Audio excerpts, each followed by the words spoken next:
We are right under it. Can't believe we're finally here. The use of the mask is mandatory. The mask must be used during all visitation.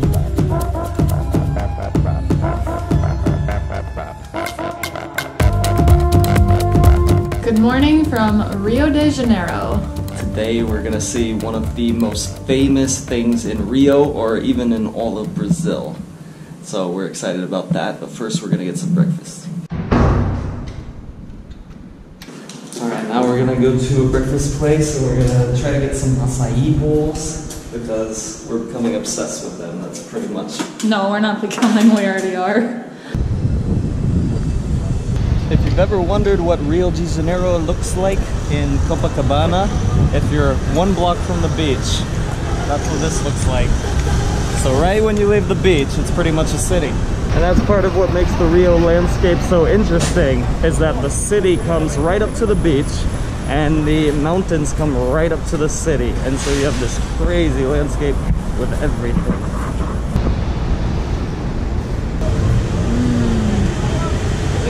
Huge acai bowl. This isn't even the biggest size that they offer, and we're gonna share it. We normally get fruit on it, but we forgot to ask for it because it's an extra charge.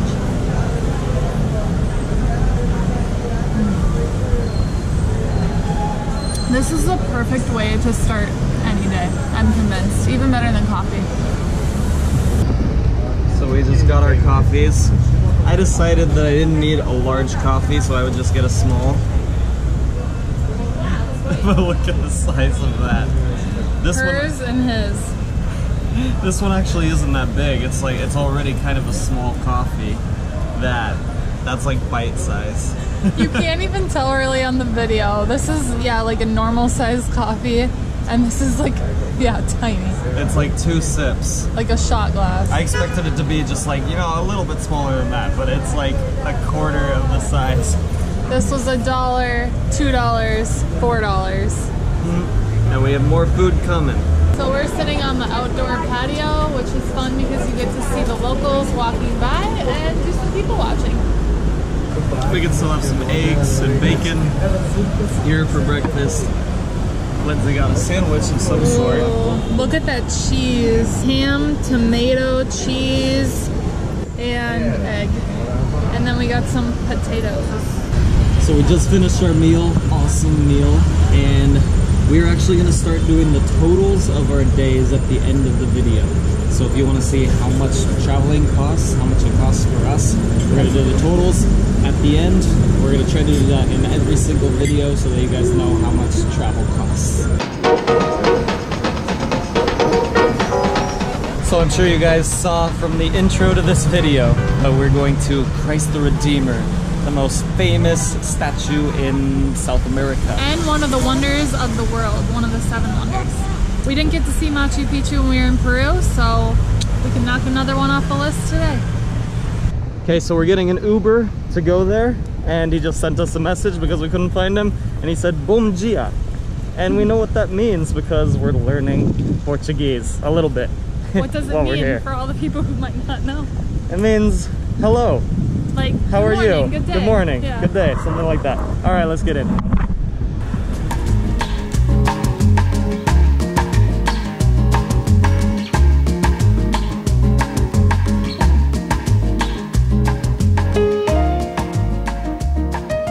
So while we're at the stoplight, sometimes we'll see these guys come up and put peanuts or snacks, candies on the rear view mirror right there. If you want it, you take it and you pay him when he comes by before the stoplight turns green. If you don't want it, he just takes it back. Turn green. Oh, here he goes.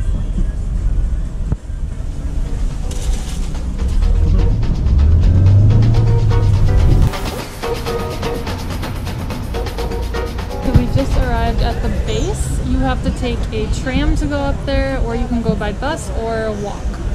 So it's $145 for 2 tickets for the train all the way up. That's about $30 total, 15 each. Not bad to see a wonder of the world. Lindsay's first. Got our boletas, our tickets. And we're excited because we've heard that Cristo Redeemer is even more impressive in person than it is in pictures. Pictures don't do it justice because it's so big and it overlooks the whole city of Rio de Janeiro. It's at the tallest point in the city, so you can see everything from there.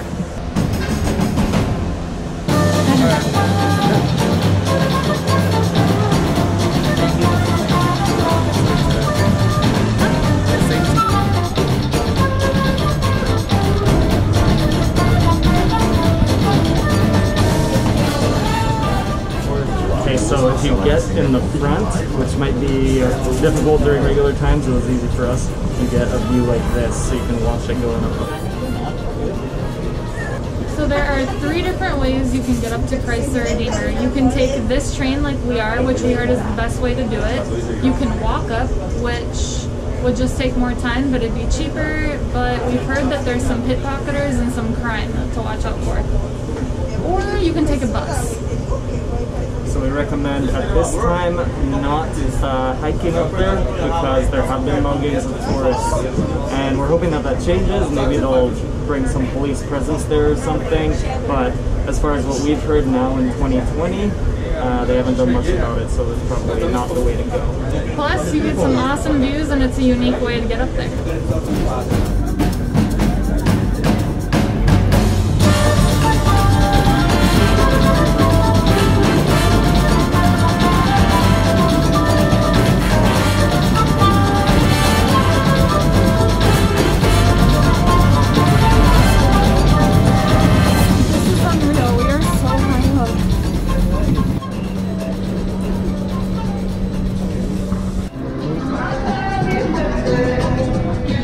So the tram probably took 10 to 15 minutes, at least that's what it seemed like. A lot longer than we thought it was going to be. And now you have to take these stairs to go up. Here it is. We are right under it. The fog is covering most of it.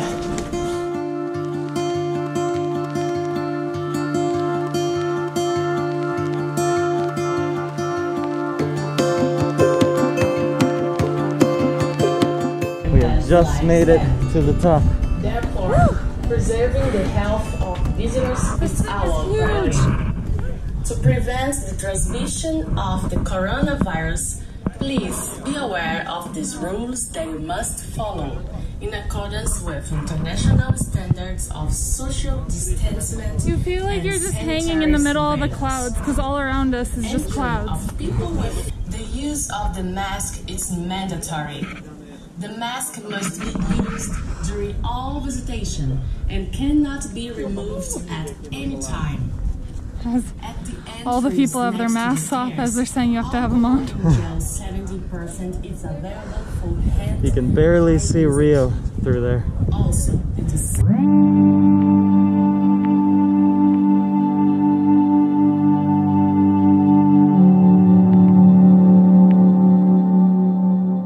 from up here, you're supposed to be able to see almost all of Rio. You can just see all around you in 360 degrees because we're at the tallest or the highest point. Because of the fog, we can only get little breaks and see pieces of it, but it would be probably the best view of the city. Can't believe we're finally here. I didn't know if we'd actually ever get here. This is so cool. Even better in person, as we thought it would be. So Cristo Redeemer stands about 100 feet tall and 92 feet wide. It was completed in 1931. So it's been here almost 100 years, or we're getting there. And it's Art Deco. It's the only of its kind. So we're on the top of Mount Corcovado, and that is the highest point in Rio de Janeiro. So one of the reasons this was built in the first place, it was after World War I, and it was kind of to try and reestablish Christianity in the area of Rio or Brazil because it was kind of falling apart in a way, and they thought that by building this would be symbolic of the Catholic religion. And that's why they put it at the highest point, so that it could be seen all around the city, and it would be very powerful, and it could actually affect things. Overlooking all of Rio. So it's a little bit foggy and cloudy right now, so we're gonna grab a drink at the little bar restaurant area right below this and wait for it to clear up. Hopefully we'll see if we get lucky.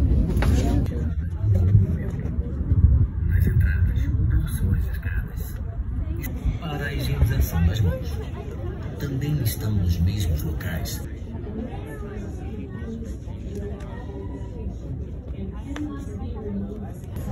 So we decided to check around the back because the lighting might be better there, and then we noticed there's actually a chapel here. A chapel inside the statue.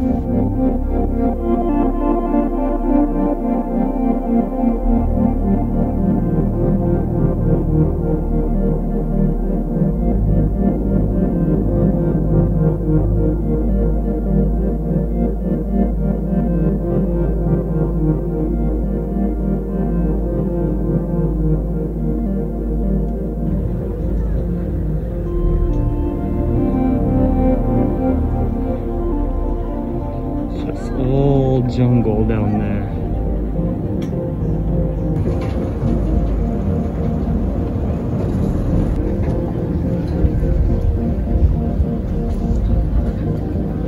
Coxinha de frango.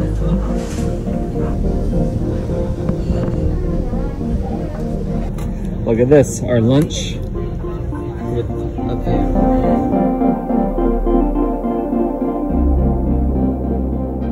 So coxinha is one of the main street foods of Brazil, so we've had it several times now. How is it up here at a tourist destination like the Redeemer? Double the price, it was $2 instead of $1, which is to be expected. It's alright, not bad. Not the best I've ever had, but it's basically just some chicken, a little bit of cheese it looks like, and a breaded dough ball. And then caipirinha, these we usually get for around 10, and this one was 15, so a little bit more. It looks like it'd be good. It's pretty good. It's very sweet. It's sweeter than the other ones that I've had, and I don't think it's as alcoholic, as strong as the other ones.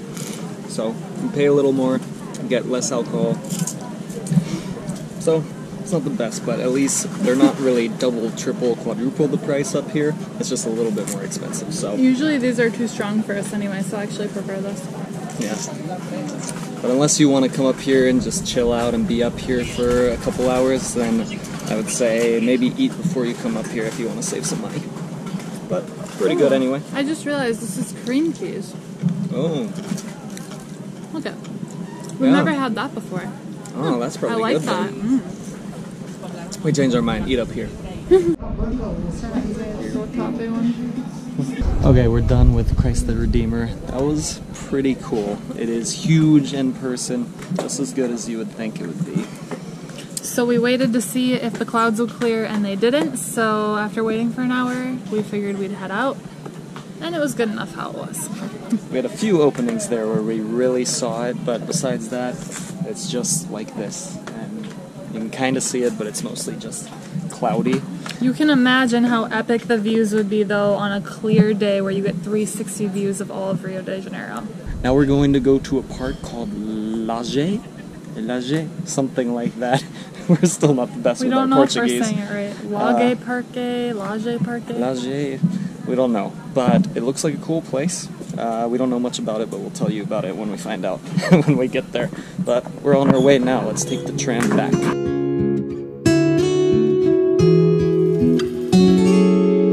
So this time we got the very front of the train.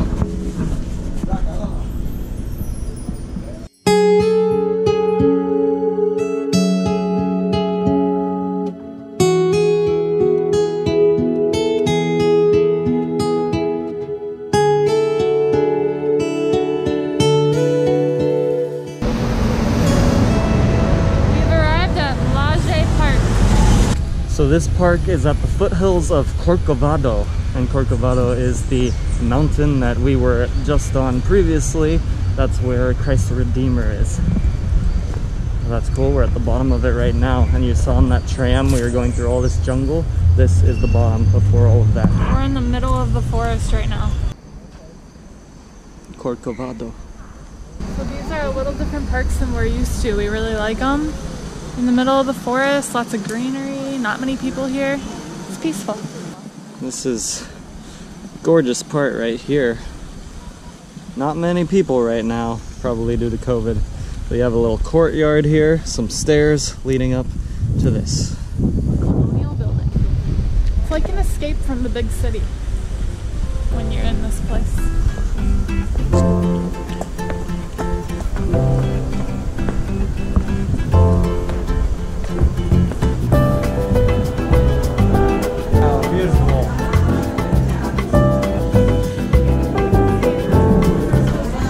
You can see Christ Redeemer up there.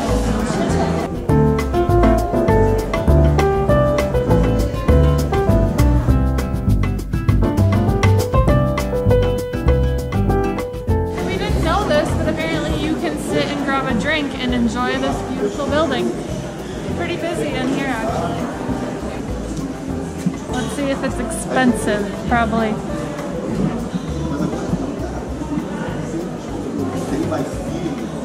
Beef burger, mozzarella. Lage Cafe. A lot can be excused when you're foreign. We don't know what to do. Take this good seat here.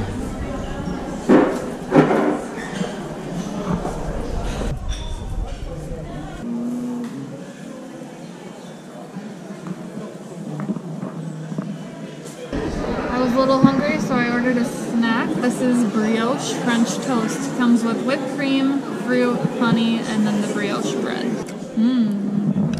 Mango. Get some of that honeydew melon.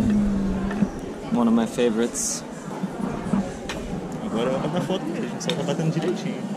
You can tell this is gonna be good.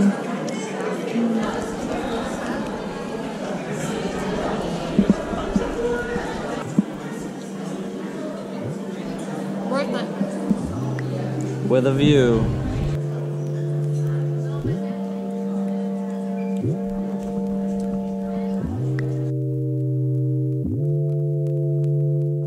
So now we're in the park around that cafe there, and we are just like in the jungle. That's what it seems like here. It's so humid, but it feels good. It's not hot anymore. You have like a jungle breeze in here. So the main attraction of this park is the cafe that we were just at, but walking around... Not really the cafe, but the building where the cafe was in is what people like. Which is what I meant. But actually, this walk is awesome. This little park, or big park, this jungle, I feel like monkeys are just gonna jump out at us at any minute. There's a little river here. So if you really want to get in some nature when you're in Rio... What? Lindsay just almost fell in some mud, and her shoe got a little bit of mud on the side, and she's complaining. She's very upset right now. I have tan canvas shoes, and they're some of the only pairs I brought, so I don't want them to get nasty. So, take a lesson out of Lindsay's book. I guess you should wear mud-proof shoes. Care more about practicality rather than fashion. I started wearing more fashionable shoes because Alex said that tennis shoes are not good looking. So... Not tennis shoes. Otherwise I would have worn tennis shoes. Yeah. These ants are strong.